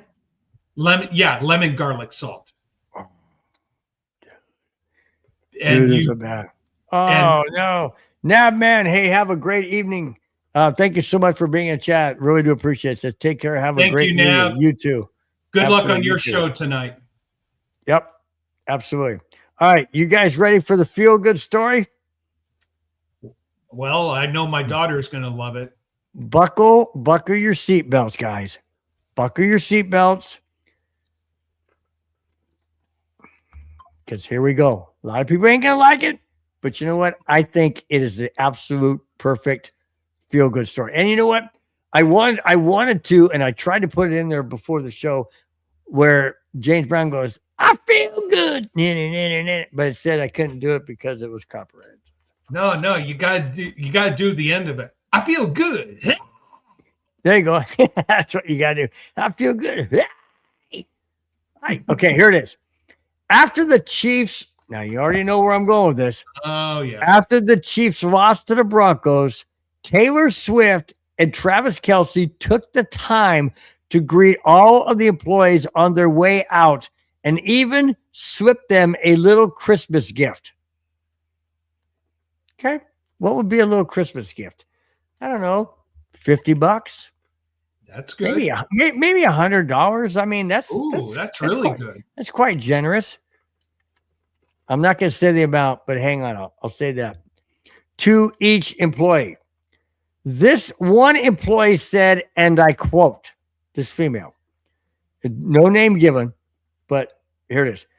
Travis and Taylor were smiling so big and just kept saying, "Merry Christmas. Thank you so much for working Christmas today." But then they were gone, and I stopped to look at what was in my hand that she handed me. I immediately started crying. What in heaven's name? Why would she be crying? That's my whole paycheck for 2 weeks. End quote. What was the amount that Taylor Swift and or Travis Kelce handed her? $600. $600 to each employee they saw on their way out. Thank them for working Christmas Day. Thank them for doing what they do. Shook their hand and handed them $600. This lady said that's the exact amount I spent on my kids' Christmas because I wanted them to have a nice Christmas. I knew it would hurt me because that's all I had. And then I get this. No wonder she was crying. Was that hard for Travis Kelce and Taylor Swift to give up? Absolutely not. No. But it meant the world to that lady who got $600 to cover 2 weeks of working at the stadium. My gosh, you can say what you want about Travis Kelce, say what you want about Taylor Swift. Sure, when we see them as one side. We don't see the other side. This is the other side that a lot of people don't see. Do I like Travis Kelce on the field? Absolutely not. He's a Kansas City Chief. I don't like him when he's on the field because he's good and he's against us. Do I like Taylor Swift? I'm not big into her music. I don't really follow her. But man, when they do something like this and they take the time to appreciate They could have easily walked by. They could have easily walked by and said, "Hi, Merry Christmas. Have a great, Happy New Year. Merry Christmas, Happy New Year," and walked on by, but they didn't. They didn't. And I will tell you something right now, guys. Each and every one of you watching, listening, and even to you, Spence, I will tell you this. I have a greater appreciation for Travis Kelce and Taylor Swift behind the scenes than I ever had before. I absolutely can honestly say that. What an absolute great gesture they did. Sure, it's Christmas. Sure, it's New Year's. But to give $600 to that lady who spent both of her paychecks so her kids could have a Christmas, I'm if I keep talking, I'm gonna choke up because I mean that just overwhelmed me. Go ahead, Spence. Yeah, and you know, I know something. It's probably a drop in the bucket for them, but it shows the humanity and appreciation they have for people. I mean, think about they gave it to every employee who worked that game.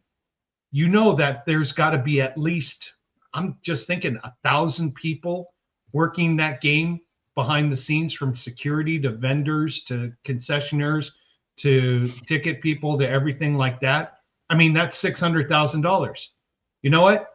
Might be a tax write-off, might not be, but it shows the human nature and the appreciation for people who don't have as much or are working on a holiday to take care of their family. So huge kudos to Taylor Swift. My daughter is a huge Swiftie. And to Travis Kelce, you know, good for you. If this is how you retire and go out with your last game in Kansas City, good for you. Great show of appreciation to not necessarily the fans, but the people who supported you in that stadium and made it sure that every fan could come out and enjoy watching you during your career. Well done, Travis. Well done, Taylor.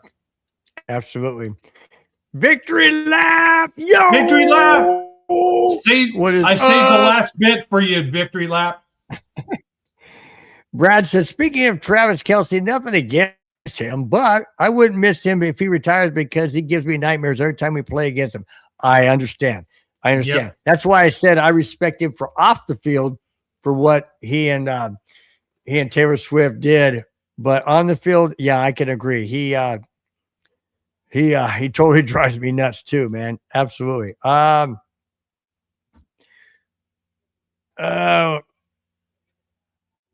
here, I'll put this one. Okay, I was gonna do. We are in serious trouble in the playoffs if we play like we've been. You know what, Mike? I'm looking at both the AFC and the NFC, and I think this is the first time in so many years, and as much as I think the Broncos are going to go through, that the playoffs are wide open. I could make a case, and honestly, open, objective case for 5 teams in each conference. For the AFC, Denver, New England, Jacksonville, Houston, Buffalo could go to the Super Bowl. In the NFC, the Rams, the 49ers, Seattle, Philadelphia, and Green Bay. That's how wide open both sides of the playoffs are. If we've been playing like we've been playing ever since we got off that bye against Washington, Green Bay, Jacksonville, yeah, I do have a little concern. But I think having this week off, getting that number 1 seed is going to help, even though Bill's laughing at my comment. No, I'm not laughing at your comment, dude. I'm laughing at this one. Hang on. All the Swifties are crying right now. But then watch this one. Richard Rich goes, sorry, I heard Taylor Swift on you and threw up. Richie Rich, I tried so hard not to throw up while I was. But you gotta admit that is a great gesture. You gotta admit. I mean, when you got that kind of, come on, what do you really think $600,000? That would be like what to me and you, Spence? A couple hundred. $600,000. She's worth millions. Travis Kelce's worth millions, and it's a drop in the bucket. It's a drop in the bucket. And it made people happy. It made that lady happy. That woman, I don't know how old she is. They didn't give her name or age or anything, but just to think that to do something nice to somebody, to walk up to somebody and say, "Hey, thank you," so put your hand out to shake your hand, and she gives you something and says, you know, "Merry Christmas, thank you so much for working Christmas and Happy New Year," whatever. And they walk away, and you look at your hand, you see $600. I mean, I read that and I had to stop. I literally had to stop and just think, what would I do? How would I react? I mean, it's just okay. I'm going to tell a little story, guys. I'm going to tell a little story. Go for it. Okay. So years ago, probably, 10 years ago, easily. Oh no, we've been up here 18 years. So maybe it's 20 years ago. My wife and I were in Escondido, south of where I live, 75 miles south of where I live, 45, 50 miles south of where I live. And we were doing some shopping stuff, and she wanted to get a burger. So we stopped over at McDonald's. Not a big McDonald's fan, but it was closest where we were at. So we stopped at McDonald's. We ordered takeout, we drive through. We went on a parking lot. We were sitting in parking lot, kind of a vacant parking lot. There's a couple of the shops and stuff around, but in a vacant area. And there's this guy walks up, and I'm like, "Oh God, here we go. I don't want to deal with this, you know." I'm like, "Don't, babe, just look the other way. Don't look." She's like, No, I have a strong feeling. And I'm like, "What?" And she's like, "I want to give this guy, I got a feeling he needs food." I'm like, "Oh, fudge." I'm like, "All right." So anyways, he walks up and she rolls the window down. I'm thinking, "Oh, great, we're gonna get freaking kidnapped or something." Because I'm always thinking the worst. But anyway, so he comes up and he says, "Excuse me," he says, "I'm really hungry. I don't have any food. Do you have anything?" And my wife said, "You know what? Here's $10. Go to McDonald's, get a meal, and I want you to get something to eat."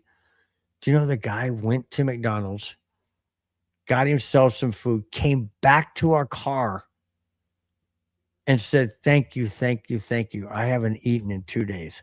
My heart broke. My heart broke. I don't know if the guy was legit or not. I really don't. That's beside the point. My heart broke because of the generosity of my wife. And I didn't want to go down that road. But the generosity of my wife, I looked at my wife after he left. I looked at my wife after she rolled the window, and I had tears in my eyes. I said, "You know what? You taught me a lesson. You taught me a lesson that you never know the impact of what you can do to somebody." I've never forgotten that story, dude. I've never forgotten that story. And that's why I say what Taylor Swift, and I mean, was the $10 out of our pocket going to break us? No. But I'll tell you what, it made an impact to that guy. For him to come back and say thank you. And we saw that he bought himself food. And I was that changed me. That really, I mean, not that I go out and do that for everybody, because I don't. But at that moment in time, that changed me on how I look at different things. And that's why when this story came up, I said, I got to share this, because I felt the same kind of thing that brought back that memory. And that's why I share it tonight. Yeah, I usually, when me and my wife, before we had kids, were going out to dinner, every time we had leftovers going home, we purposely drive somewhere where we can give those leftovers to someone who can eat for that night. Now, granted, it's tough to do when you have kids in the car, because you got to think of the kids first. Sure. Nothing against them. But always when we have leftovers, and one of the other things I do, I collect all of our recycling. And there are times my daughter and I go down and do it, but I know there's some guys who go hunting for recycling late at night in some of the shopping malls. And occasionally, if I'm up and I don't have to be up at the crack of dawn, I go take all our recycling and give it to these guys. Nice. And they're always appreciative.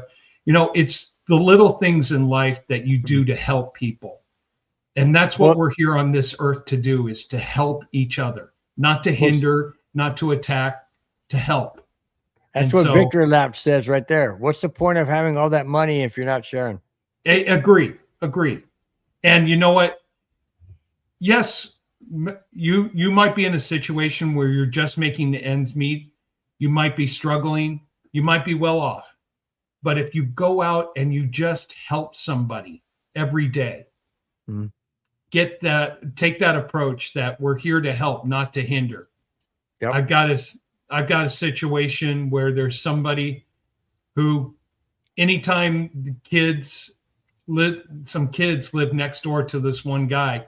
Anytime a ball goes over, a bat, a hockey stick, a football, you know what that guy does? He takes that stuff and throws it in the trash, doesn't return it. Wow. That's just the kind of person he is. And so these kids, anytime they lose stuff, I get more wiffle balls for them. I've gotten them another football with the whistle so they can have it.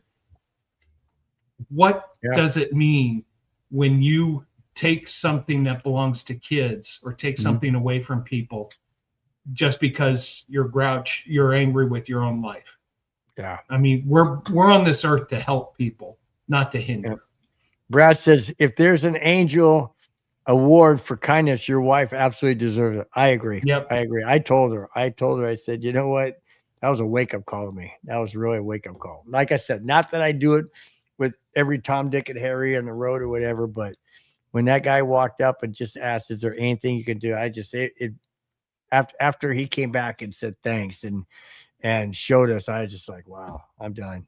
I'm done. Yeah. I literally cried. I literally did. I was humbled. I was absolutely humbled by my wife's generosity. It woke me up. And that was so cool about that. Travis Kelce and Taylor Swift. That's cool. All right, let's get back to some good stuff before my tears start coming down. It's all right. While you clean those, I'll clean.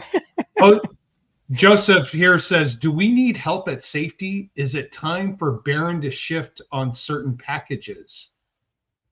Ooh, Bill, what do you think?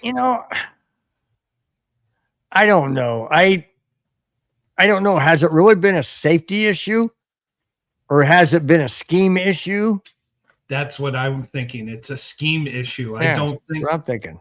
I'm thinking the matchups are. If it gets to the point where the safeties are the concern, then what's happening to the 9 guys in front of them? Yeah.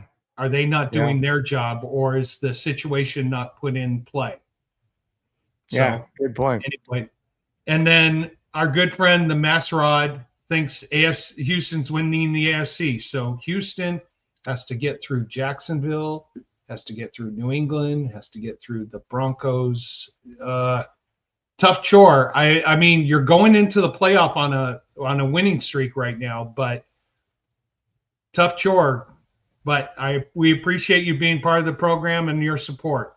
And you never know, we might see you guys in the playoffs based on the match. Speaking of playoffs, great segue, dude. Playoffs. This is interesting, and I am all for this. This is 100%. I've been advocating this forever to my friends. Are you ready? Here we go. The NFL has pushed for an 18-game season. That's not what I'm after. Oh. And should that happen, the playoff seeding would look differently. Could the playoff seeding be more like the NHL, where it's based on the team, regardless of division, that has the better record? Now, granted, NHL is based on points, but the NFL could be based on record. Let me continue. That would mean a more fair structure. Instead of a division winner with a 9-8 record hosting a wild card team with a 10-7 record. Roger Goodell wants this format, and eventually he's likely to get it. A freaking man. I am so in favor of this. Why? Because why should a team with a better record go to a team with the lesser record on the road? That makes zero sense. The NHL has got it right. The NHL has it right. It doesn't matter what division. Now, it matters division when it comes in the NHL. It does matter to division when it comes to particular like if you break it down for division for certain awards and things like that. But overall conference and league, it's based on where you're structured. Am I correct, Spence? Well, yes and no, but no, go finish your point because Okay, so my point is this: if the NFL, and I know guys, you're going to flash back to when Tim Tebow went 8-8, and the Steelers were 10-6, and they had to go to Denver. Denver beat them, and the Broncos went to New England and got their butt kicked. Okay, that game should not have happened in Denver. I'm glad it did because I loved it. But going forward, I don't like the fact that a team that is 9-8 can host a team that is 10-7 or 11-6 or 12-5. That makes no sense. Now, on the flip side, my nephew Bobby says, well, hey, if you've got a record of 12-5, but you have to go play a team that's 9-8, you should beat them because you got a better record. Okay, that's true, but you're on the freaking road. It could be in New England where it's cold and ice, or it could be in Metropolitan Stadium. Well, it used to be Metropolitan Stadium, Bloomington, Minnesota. It could be in U.S. Bank Stadium in Minnesota where you're in the dome.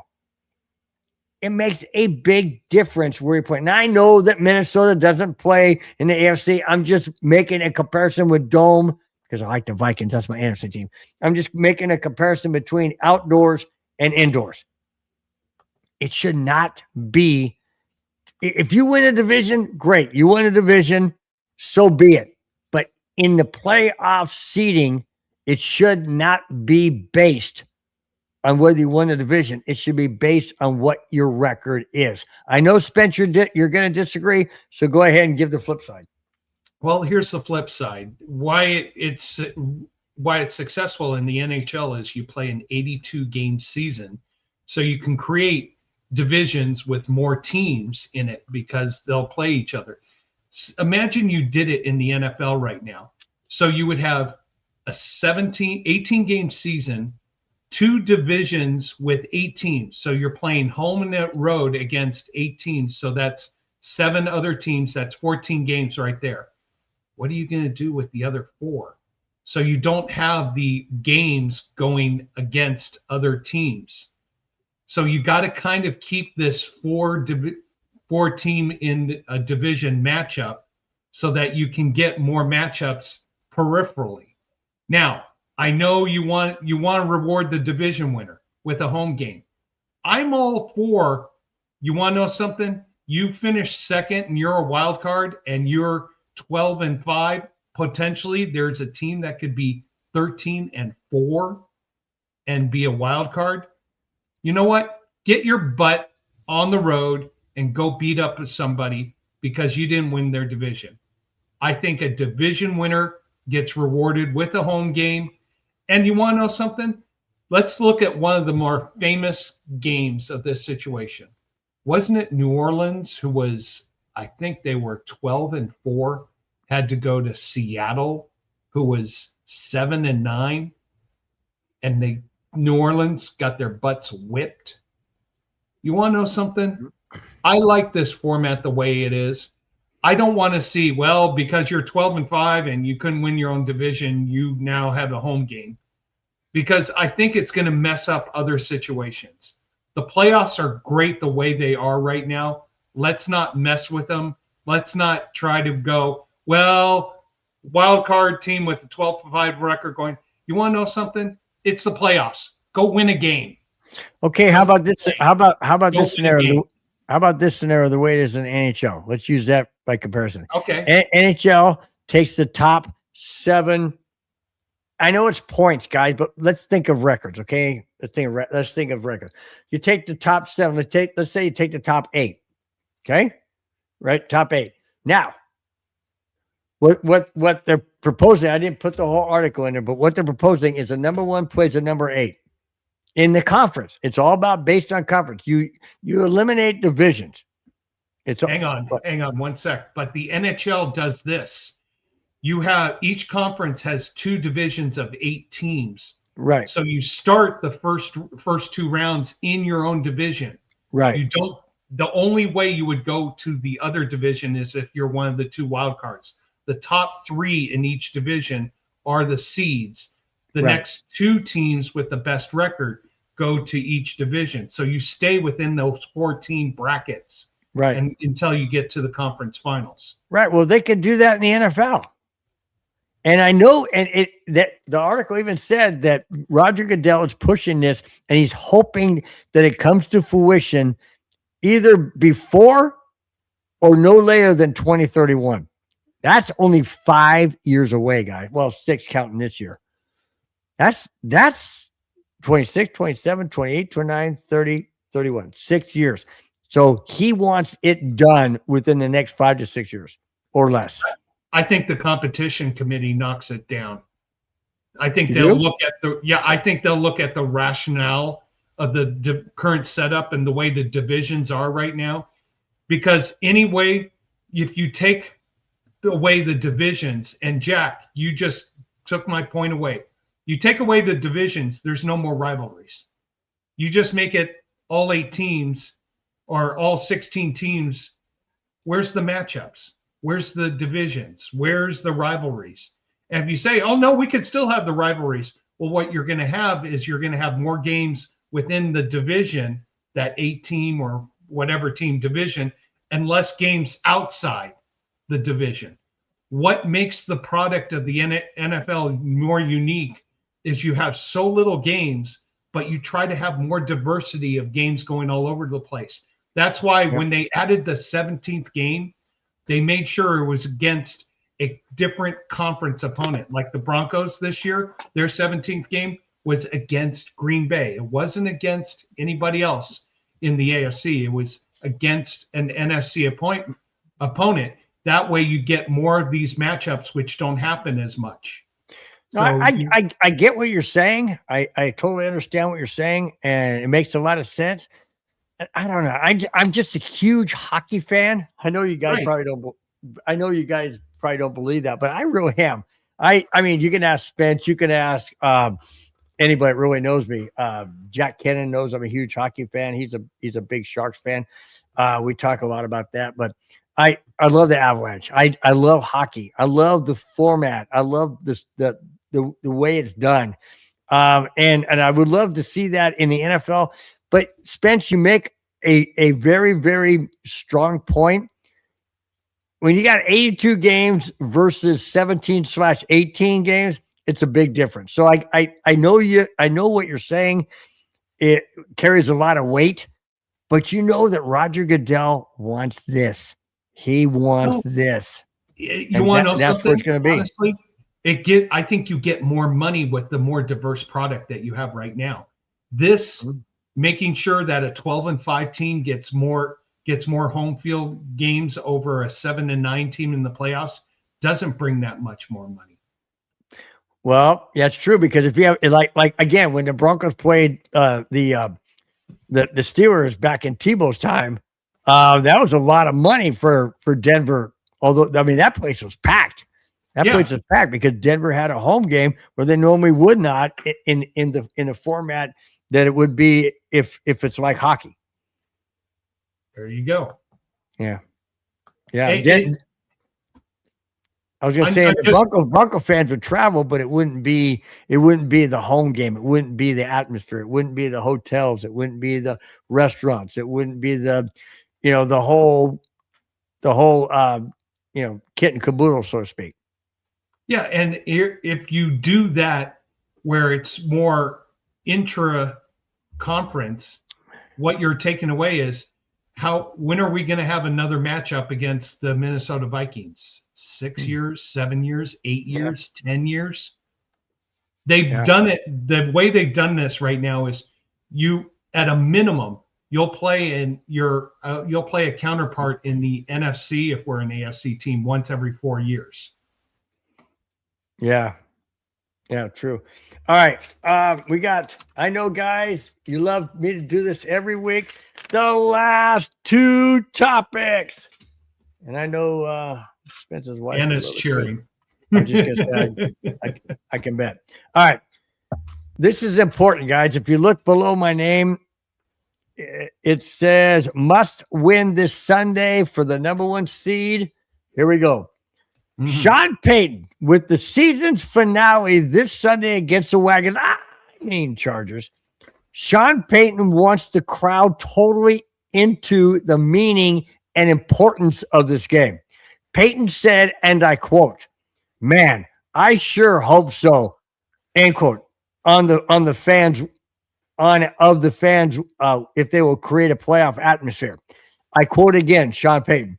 "I say this, I'm not critical, but earlier, no shell games on the scoreboard. I don't want that. No follow the Bronco head or anything gaming on the scoreboard. I don't want that. Let's get this. When they're in the huddle," meaning the other team, of course, "when they're in the huddle, make it deafening. That's the 12th man. That's truly it. There could be no better one to accomplish that," end quote. Sean Payton wants this game badly. Sean Payton wants the bye week badly. Sean Payton knows that this game is all important, regardless if the Wagoners are playing their starters or they're not. Sean Payton wants this game. Spence, do the Bronco fans show up in full throat, in full energy, in full passion to bring the noise so loud that it totally disrupts not Justin Herbert, but Trey Lance as the Wagoners starting quarterback? Do the fans do their job this Sunday? I think they do, because true Bronco fans know how critical this game is. This is for the number 1 seed. This is to make sure that all future playoff games go through Denver if you want to get into the Super Bowl. I was just looking right now to see what the weather was going to be like in Denver and for this Sunday's game, and it's going to be 63 degrees and sunny and excellent weather. 63 degrees for football in Denver. In January? In January. Wow. A lot better weather than we're having here in Santa Clarita right now. Well, now the temperature here is, it's 60 degrees. It's 48 in Denver right now, and it's 49 here in Santa Clarita. 49? Yeah. How come mine says 60? What is wrong with my phone? That's where in your area. I'm south. I'm south. I've got mine. I'm a lot southeast of you. Yeah, I've got mine hooked up to my temperature gauge outside. And, really? You got a phone that can do that? Oh yeah. Well, you got everything, man. No, you got everything, dude. Yeah, we're at 61 degrees. Holy crap! Don't you know who I'm married to? I have to have everything or else. No, hey. This game, I know.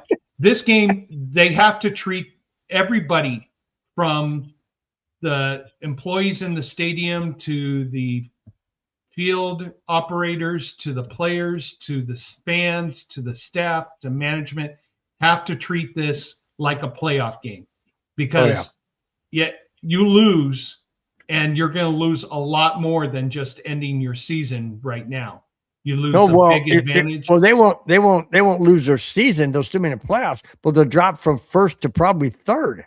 Yeah, exactly. Which means you have to go through New England or Jacksonville. Well, you'll have one home game, and then you go on the road for the next two, and you have to play 3 games instead of just 2 games. You see, Sean Payton's thinking of the bigger picture here. Yeah. Now, let's be serious. The Walton family is thinking, hey, let's get some extra advertising, get a few extra bucks, get the fans emotionally like that. No, this has got to be football playoff atmosphere now. Yep. I agree. Speaking of the football playoff atmosphere, as we wrap up the show tonight, here it is. Last topic, last game of the regular season, our predictions. Preview. Wagons, I mean Chargers, are resting some players, including Herbert, as well as some defensive players. And Denver needs to take advantage of this opportunity to win this game and secure the number 1 spot. Spence, what is it going to take for the Broncos to win this game at home, secure the number 1 seed, and have a bye week much needed to rest the player? What's it going to take on offense, defense, special teams, and coaching? Just play the best football you have ever played in your entire life. You got to come out with that attitude. Now, do they need to play all 4 quarters? Well, it might come to that because, again, what have I said? This team has played up to their competition. They have played down to their competition. So anything's possible. Look at what happened with Kansas City. We were favored by 13.5 points. We played down to them. We just won the game and got out of there. We're favored by 13 points again. We are? Yeah, we're favored. I'm just checking right now. And wow, I didn't see that. We're a 13-point favorite. Over under 37.5 points. I would say, well, I'll tell you what my my prediction, Broncos are going to win 20-9. I don't think you're 9? Yeah. All right. 20-9. So what I'm saying is this: we're going to win. 13 is a lot to ask us. I'm hopeful. I'm just hopeful that they come out, put them away early, get your favorite boy Stitham out there. But honestly, my favorite boy. Honestly, the attitude of both teams is going to be based on. Whoa. Ty Eagles is 31-6. I would love for that to be the score. But I'm a nervous I like wreck. that. I like that. But but essentially this, how we compete is going to be up to basically some of the early games. I mean, Jacksonville at Tennessee, Houston at Indy, and let's see, the Patriots, I think. Are they still? No, the Bills got moved to the 1:00 game. So did the Patriots. So you know why, don't you? You know why? Yeah, because they don't want the Broncos to know what the Patriots have done or bingo. Yep. So that's and New England doesn't want to know either what Denver has to do, or they don't want to give many. Put them all at the same time so that they don't have to do this. I like the it. Broncos just have to come That's out. What they do. That's what they do in baseball too. Have you noticed that? They'll do that in baseball towards the end of the season. They'll put all the games at the same time, and they won't put it on the scoreboard. So essentially, the Broncos just have to come out and play their guts out, and don't worry about who the competition is on the other side. Just go out there and dominate. Ooh, I don't like that, Ty Breeze. I don't like that. I love what you're saying, but I don't like it. That's a contradictory, right? I love what you're saying, but I don't like it. The reason why I'm saying it says Broncos are playing against bench players. It's a breeze. No, you can't go there. In my opinion, you can't go there because bench players are unpredictable. Not only that, but they're going to play really hard. They're trying to make the team for next year. They're trying to make a name for themselves. They're trying to say, see, I was out there and we beat these guys. They're going to try to play their freaking backside off. And if Denver is not on their A game, hey, all I have to say is this. Did you guys watch Alabama, Indiana? Mm-hmm. Alabama, Indiana, yesterday on New Year's Day. Alabama has never lost to a team that had never. Okay, Alabama had the most wins in playoffs, and Indiana had the most losses, and Indiana kicked their freaking butt. Why? Alabama took them for granted. In my opinion, Alabama took it for granted, and Indiana came out and said, "We ain't got nothing to lose. Nobody expects us. Yeah. I mean, yeah, we were undefeated, but we're not supposed to be. Yeah, and also Eagles. Look at our matchup against Kansas City. They were going to their third string quarterback.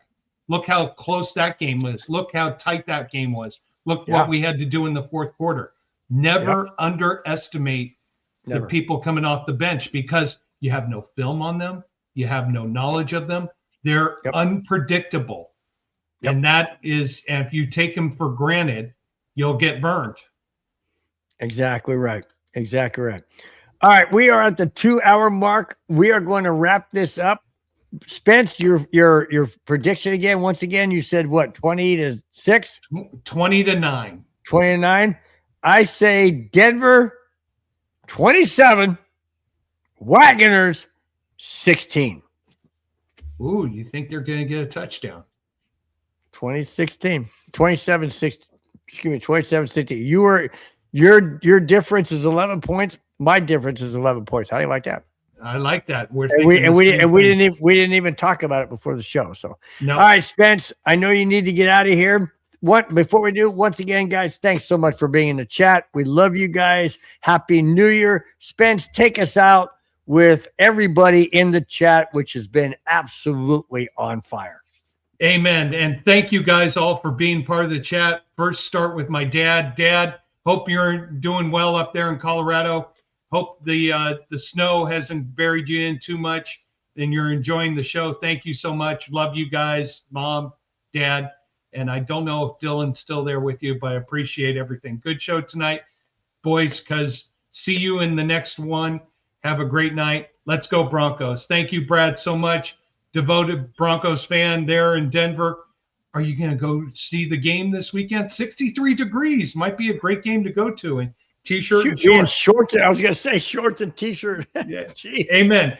Avatar 80239. Great to have you back as part of the show. Thank you so much for being part of the show. Great to have you back. Hopefully we'll see you on more Fridays. Robert Moreno, I know you're a Vikings fan.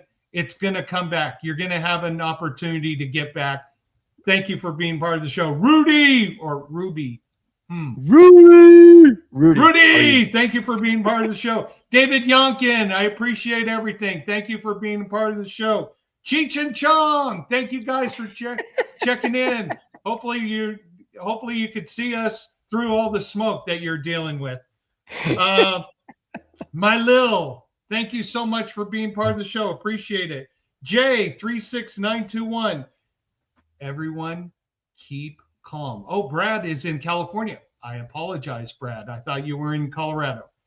So J36921 wants us all to remain calm. No, we're doing the close of the show. We're going to be frantic. Whip Hero. L-A-X. Whip Hero, I know you're a big Jacksonville fan. I'm scared if these guys keep their momentum going, but it's going to be interesting, your matchup, and I got a feeling somehow, some way, we're going to run into each other again in the playoffs. Who knows? Sam Watkins, thank you for being part of the show. He's a Buffalo fan. Jay's also a Bears fan. I know I gave you keep calm, right, Jay? Keep calm. Everybody stay calm. Nabman, I know you ran out, but thank you very much for being part of the show. Clayton Huron, thank you so much for being part of the show. Brad, got you again. Sorry I said you were in California. Sorry I said you were in Colorado. I know you're in California. Hey, they both start with a C. What the heck? I know. Henry, hope you're doing well. Is Aiden behaving over at your house? Thank you for being part of the show. Daniel Berrien, thank you for being part of the show. Cairo, thank you for being a part of the show. Appreciate your comments. Anthony B303, thank you for being part of the show. Appreciate your comments. D-Rod, Happy New Year to you. Thank you for being. Julian Wells, Sprechen Sie Deutsch. Thank you for being part of the show. From Berlin. For Berlin at 4:00 in the morning. Thank you for being part of the show. Jack Kenna, thank you so much, Jack. I couldn't keep up with you tonight. The boss wouldn't let me. Supposedly it's supposed to be a dry January. I said, well, it's raining out, so it's not dry yet. So as long as it's raining. Paul Schaefer, thank you for being a part of the show. Really appreciate it. Jalen25, you said go Birds. Which Birds? We didn't hear from you. Thank you for being part of the show. It's the Free Birds. Oh, Free Birds. Victory Lap. Yo! Oh, Victory Lap. Thank you for being part of the show. Mike D075. Keep the negativity going, but appreciate you being part of the show. Richie Rich, thank you so much for jumping in. Love your show on the network. Appreciate everything you do for us. Joseph Sitters, safety help? No, I think we need help with the schemes going on. Broncos country is worldwide, baby. Oh, yeah. Thanks, Brad. You're right. Berlin is in the house. I'll get a few friends from Korea who are up this late. See if they can pop on. The Mascard still thinks Houston's winning the AFC. Well, they got to win the division first, but you're welcome to your opinion. Appreciate it. And Ty Eagles predicting a score of 31-6. Ty Eagles, thank you so much for being part of the show. Everybody, like that optimism. Love your optimism. Everybody, thank you for being a part of our podcast, of our show. Thank you for your comments. Thank you for your support. Thank you for keeping the energy going for 2 hours. We appreciate you being a part of this and hope you guys have a wonderful 2026 and beyond. Bill, take us out. Guys, I couldn't echo Spence any more than what he said. Guys, you've been phenomenal to start 2026. Very first show of 2026. Guys, you're the best. Always the backbone of the show. We love you dearly. Thank you so much for your support, for your chat, for your comments. We appreciate it beyond anything we could ever say, and just our heartfelt gratitude. Thank you so much, guys. Until next Friday, enjoy your weekend. Enjoy Broncos Wagoners beatdown and get the #1 seed, hopefully, this Sunday. Until then, guys, until next Friday, we hope we are talking about the #1 seed in the AFC, period. Till then, guys, have a fantastic weekend. We will talk to you then. Take care. Bye-bye. Fast lane when I pass in the street, bag of money in the passenger seat. Simcoe's been asking for me on the road from the west to the east. Way up, I might never come down, cause the coast's racking up the flame out. So high, I might never come down.